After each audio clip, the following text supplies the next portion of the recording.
የማታ ቭሎግ እንግዲህ የዶሮ አይናችን ዛሬም ሶስተኛ ቀን ተደገመላችኋለሁ። ዛሬ ደግሞ የመጥበሻ ኬክም ነበረን እና ኬካችን መስራት ጀመርን። ይሄ የተፈጨ ምንድነው? የተፈጨ ስኳር ነው። ምክንያቱም የጾም ኬክ ስለነበረ የሚሰራው እንቁላል ስለማይገባበት ግዴታ ስኳሩን መፈጨት አለበት። የተፈጨ ከዛም ቫኒሊያ፣ ከዛም ፒኪንግ ፓውደር፣ ከዛም ፒኪንግ ሶዲ ምናምን የሚባለው ከዛም ዱቄት ደግሞ ስትጠቀሙ ማለት ነው ቁጥር 1 ተጠቀሙ። እሺ ቁጥር 2 እንዳትጠቀሙ ይበላሽባችኋል። ከዛም ደግሞ ብርቱካን ፈቀፈቅ ነው። እንደዚህ ተፈቀፈቀ እላቸዋለሁ።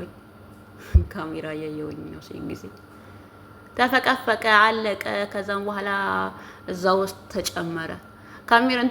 ካሜራውን ረስቼ ማለት ነው ሀሳቤ ስልክ ላይ ሆኖ ከልሎ ነበር እየጨመርኩት የነበር። ከዛም በኋላ ብርቱካኑ እንደዚህ ተጨመቀ። አያችሁት? ጣዕም ይሰጠዋል። እየቀለድኩ እንዳይመስላችሁ እናንተ ሰዎች፣ ሙያ የሌለን ነው የሚመስላችሁ። ከዛም ደግሞ ይሄ ምንድነው? ከዛም ሁሉም አንድ ላይ ነው በነገራችን ላይ የጨማመርኩ። ለምን ስኳሩ ስለተፈጨ ችግር የለውም። ከዛም በኋላ ውሃ ጨመርኩኝ የተወሰነ። ከዛም መጥበሻችን ላይ ጨመር ነው። መጥበሻ ላይ ተጨመረ። ከዛ እንደዚህ መታ ይደረጋል። ለምን መሰላችሁ መታ የሚደረገው? አይን እንዳያወጣ፣ ኬኩ አይን እንዳያወጣ ነው የሚመታው። ከዛም ተከደነ። ለምንድነው ግን ፎሎ ማታደርጉኝና 5000 ማታስገቡኝ እንዴ? ዶላር ይቁጠርልኝ እንጂ የምሬ ነው። በዚህ አጋጣሚ ፌስቡክ፣ ዩቲዩብ መስራት ያልጀመራችሁ ጀምሩ። ሰው ፌስቡክ ላይና ዩቲዩብ ላይ የምታዩት ገንዘብ ስለሚቆጥር ነው። እኔም ዩቲዩብ ቻናል አለኝ እና ገንዘብ እሰራበታለሁ። የምር እየቀለድኩኝ አይደለም። እና ዩቲዩብ ቻናል አለኝ እና ስሩ እና ኬካችን አያችሁት? ረስቼው ስገለብጠው የእንትን ያዘብኝ ምንድነው ክዳኑ ማለት ነው እንዳለ ከላይ ያልበሰለም አይደለ? ልክ ስገለብጠው ያ ነገር እንትን አለብኝ። ግን ችግር የለውም በስሎ ነበረ። እንደዚህ በስሎ ወጣልኝ። የምር ምርጥ በቃ ሶፍት ኬክ ነው የሆነልኝ። ፓንኬክ ነው እንዳትሉ ኬክ ነው፣ አሪፍ ኬክ ነው ሆኖ ያወጣው። ቡናማ አፍልተን ነበረ፣ እንጀራም ነበረን።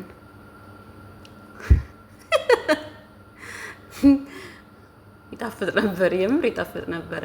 ከዛም እንደተለመደው ምንድነው የዶሮ አይን ቡናችን ማፍላት ጀመረን። እንግዲህ ሀገር ቤት እስከምንገባ ይሄን የጠርሙስ ቡና ነው የምንጠጣው።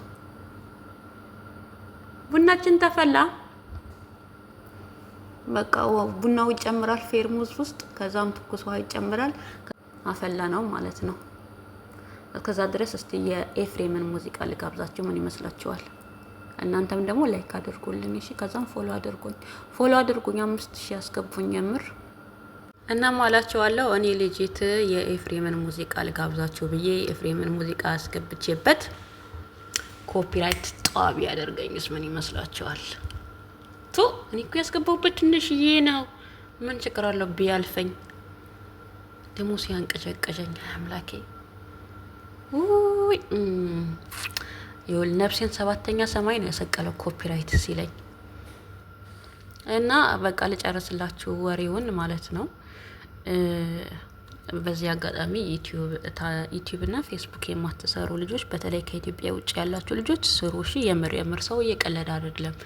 ብዙ ሰው ገንዘብ ይሰራል ስትባሉ መንገዱ እንዴት ነው እንዴት ነው መስራት የምንችለው ትላላችሁና ፌስቡክ ላይ አይደለም ዩቲዩብ ላይ ሰርች አድርጉና ታገኙታላችሁ። እዛ ጋር ሙሉ መረጃ ታገኙታላችሁ።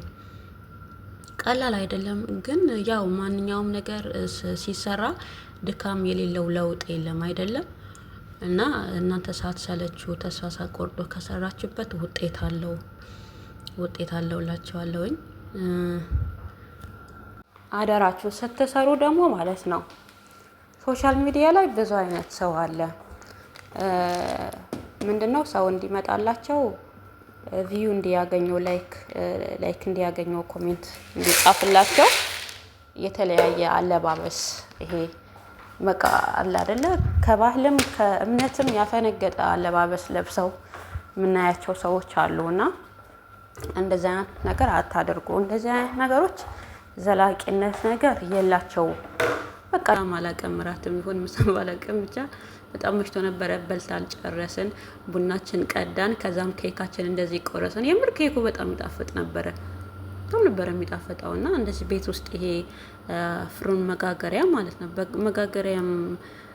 መጋገሪያ ኢትዮጵያ ውስጥ ብዙ ሰው ቤት አይኖርም። አንዳንድ ሀብታም ሰው ቤት፣ አቅም ያለው ሰው ቤት ካልሆነ የለም።